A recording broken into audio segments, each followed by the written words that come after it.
Taateen samuuna kana deemaa jirtu reedii Adam dhugumatti safuu cabsuuf deema.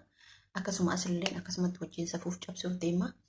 Haadha sababoota dubartoota lamaan sanii reedii Adam jechaan taane wantoota hadhaawaa wantoota fokkataa afaan isaa kana keessaa baatee jechuudha. Nama tokko hayyuu otoo jedhaniin otoo beekaa jedhanii reediin waggaa meeqanootu nama miidiyaa kan ta'e har'ammoo waan kana dalaguun gabba'ee ummata isaa gabba'ee arrabsachuu ummanni isaa sun bakka kamittuu haati ofii kabajaa qabdi beekaa saba kamusula nama arrabsuu qabu miti. Nama yeroo namni nama arrabsu reediin nama arrabsee miti har'a garuu dubartoota lamaa jedhee jireenya fokkataa keessa jiruu keessa hin jiraanne keessa jiraataa jira. فكرنا تمو مخلوق مدنا مريض مدولاك تمو سيدي هي نفس هنا يشتاق شراتهم كتمو فجنة يانتو قربي سندوهم قدي. السلام عليكم ورحمة الله وبركاته. جرجرتو كم نجا كيسني فيها كيسني سنينجا أكو بيتن سمونا كنا من ديما ما جرو ون taatee addaattu fiigaa jira jechuudha. Taatee addaa fiigaa kuni reedii Adam jechuudha. Reedii Adam nama ummata Arsii haadha isaa abbaa isaa yaani gosa yaani wallahi akka jedhetu badhuleen gamu garuu reediin nama miidiyaarra ture keessaa nama yeroo dheeraa miidiyaarra ture nama yeroo namni nama arrabsu gizee asliin ummata akkasitti duguugu nama afaan isaa kana baasee dubbatee miti. Har'a dubartoonni lamaan jedhee afaan isaa keessa bari Naasir Aanolee gaafa hawwiidhaaf gabbayee dubbate waa'ee haadha ani wallahi akka jedhanii dubbadhuun qabu. Garuu moreediin jechi afaan isaatii bahe akka nama sammuu qabne akka nama dhugee machaa'e fakkeenyaaf namni dhugee machaa'e tokko waan haasa'uun beeku. Dhugumatti nama akkasii san irra laalan. Garuu mootu yookiin ka irra laalamoo nama dhugee machaa'ee jedhanii malee nama nagaa qabu jedhanii otoo duraan nama arrabse otoo duraan nama tuqe inni kun maaliif reediin nama arrabsaa sababa dubartooti moo dhimma biraatillee namoonni jechuu danda'a. Garuu reediin akkuma waliigalaatti dhalaa dubartoota Arsii waliigalatti tuqee jira. Kun qaba dubartoota Arsii sababni inni tuqeef haadha manaa isaa bakka fedhillee haa fuudhu Jimma fuudhee Wallagga fuudhee bakkuma fedhe yoo fuudhe dogongorri inni qabu haati manaa isaa sun waan haasoftuun qabdi yeroo hundumaa ani wallahi hedduu takka taasisabe ani isaan lachinuu naa tokko garuu mootuyyuu reediin haadha manaa isaa tana maaliif adabachan horanne yeroo hedduu deddeebitee akka nama haati manaa reedii haadha ilma isaatii hangafa isaatii akka nama isa qabachuu wallaalteetti yaa jarana yaa ummata kiyya. Garuu reediin dogongorri inni qabu haadha manaa isaa sanitti adaba gochuu qaba. Tokkoffaa mucattiin tun isa jaalattee itti dabalamte erga ta'e san jibbee dhiisee erga isiitti dhufe ta'e isii maaliif jechan taane haadha manaa isaatti duraa tanaan jetti lakkii si'iduu wanni kun sirrii miti lakkii miidiyaa irratti adaba godhu akkanii bari viidiyoo isii waraabamee jira akka soban taane garuu mootuyyuu har'a gabba'ee maaliif namni illee hin gubate. Yeroo hunda isiin jechaa nama tuuti yeroo hunda isii malee namni jaalalan beene hin jiru jechuudha.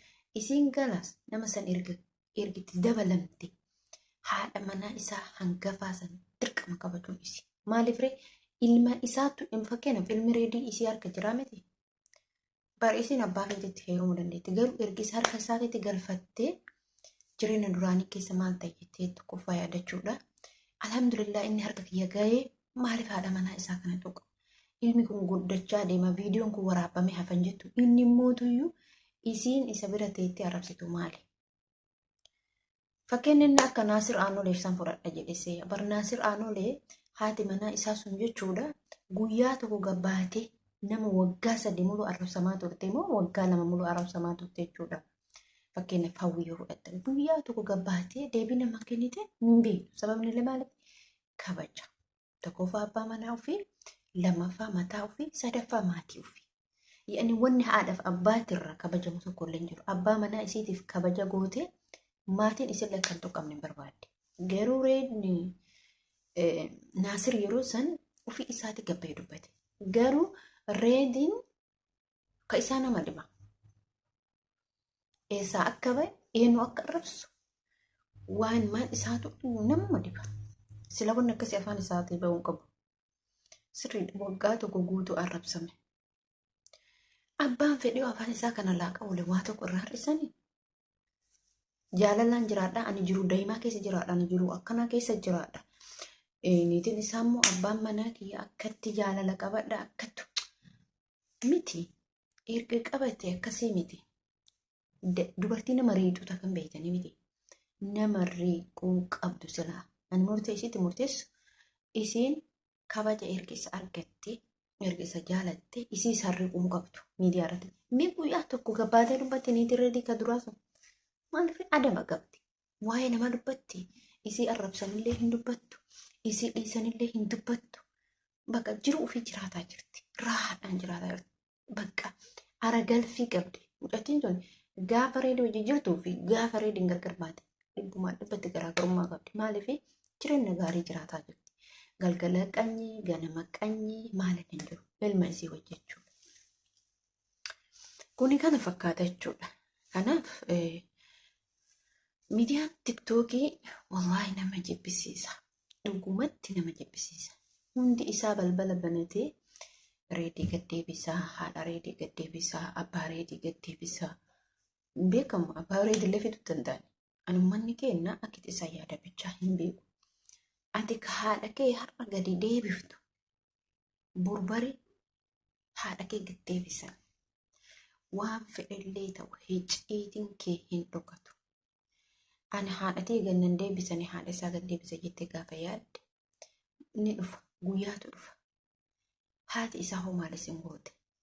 Obboleettiin isaa hoo maalis hin goote.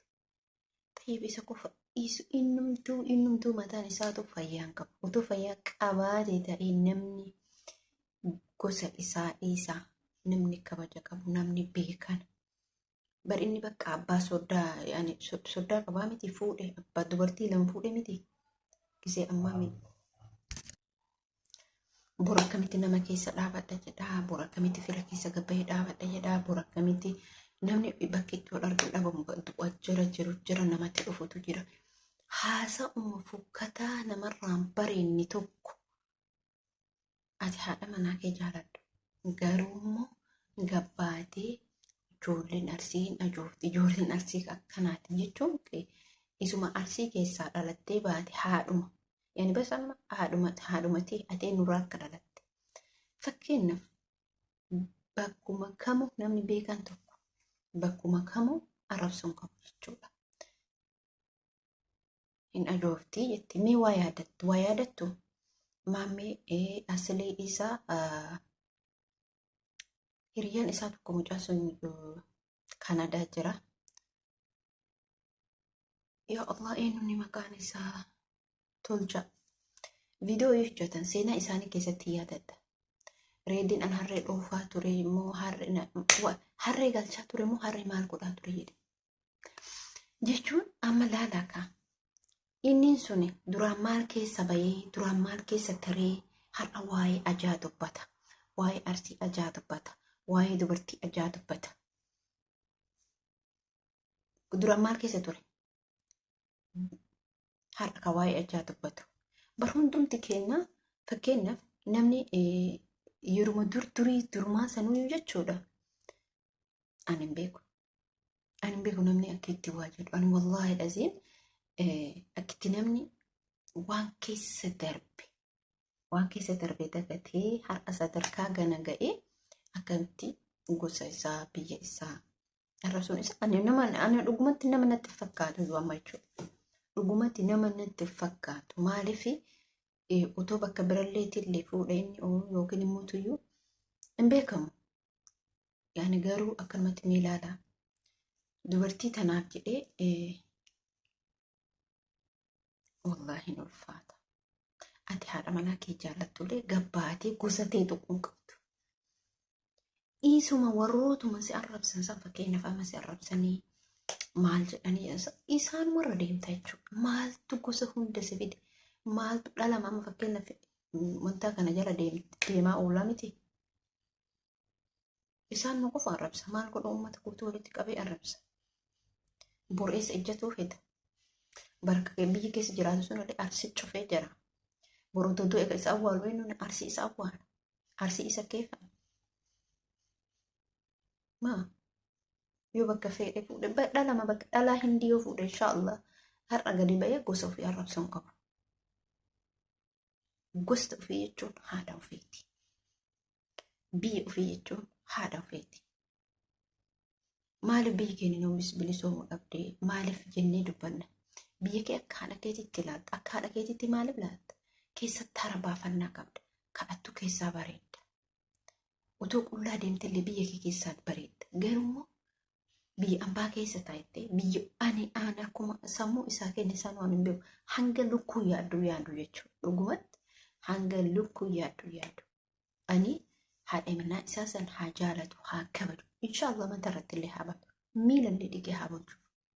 Namni dhiiriyyuu haadha manaa ofii jaalatu. Garuu immoo har'a gadi ba'ee inni haadha ofii xiqqeessee obboleeyyan ofii xiqqeessee tokkoffaa maatii isaa san xiqqeesse. Maatii isaa sanii kabaja dhabe. Har'a sababa isa haati isaa gadi baatee jaartiin mataa harree jaartiin kabaja qabdu. Tantu maayii namaaf godhuu dandeettu. Gadi baatee sababa isaa mataa isii gadi deebisan.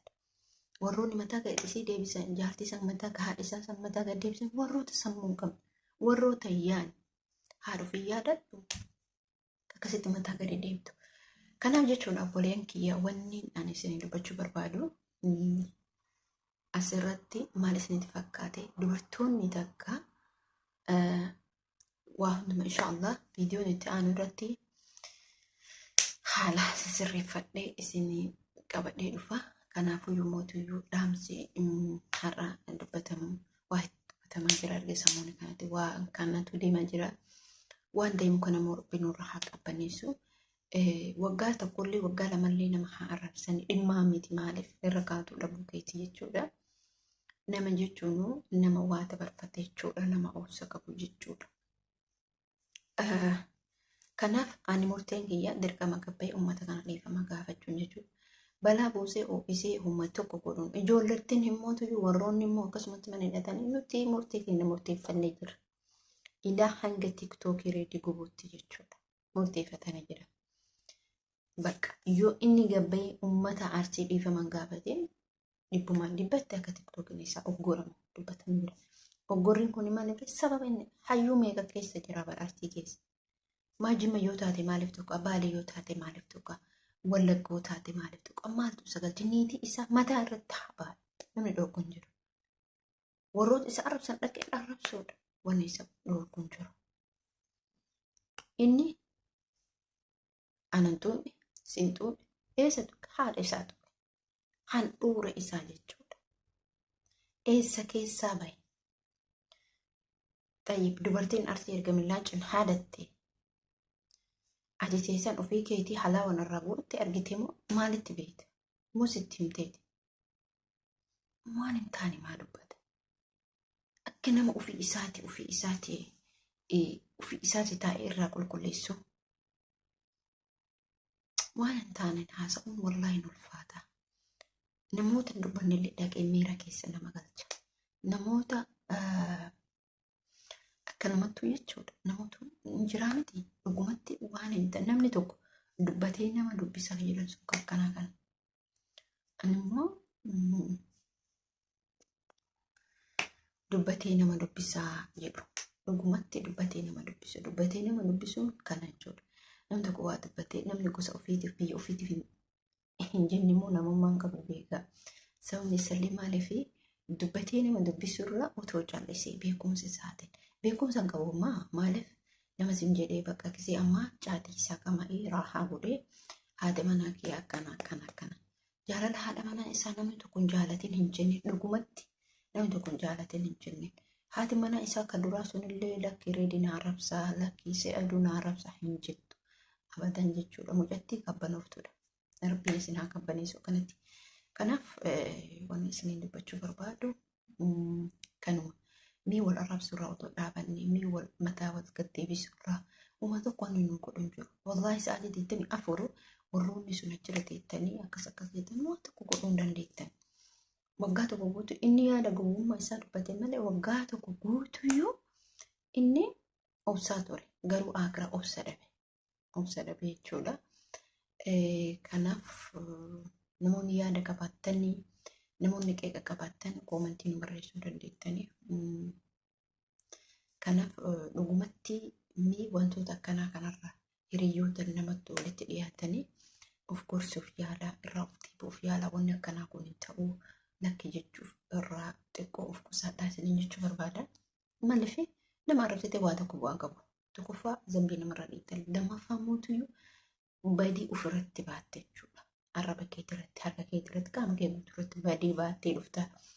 Sadaffaa mootuyyuu arrabni kee sa'aatii 24 anama daqiiqaa 15 yookiin immoo daqiiqaa 20 kan waraabu ta'e dhugumatti laagan kee kun kakkina jedhina. Maaliif afaan kiyya lablab jedhaa miti qilleensi ni galaa ni ba'a miti. Garuu mootuyyuu warroonni sa'aatii 24 haasa'an sun akkam akka ta'an hin beeku dhugumatti jechuudha. Kanaafiyyuu inshallah waan hundaa rabbiin nu haafisu. Namoonni laayikii waliin laayik gochuun sheer gochuun sabskiraayib gochuun akka chaanaalii keenyatti dabalattan amtii guddaa isinirraa qabachuudha. Hordoftootaaf kabajamtoota kiyya.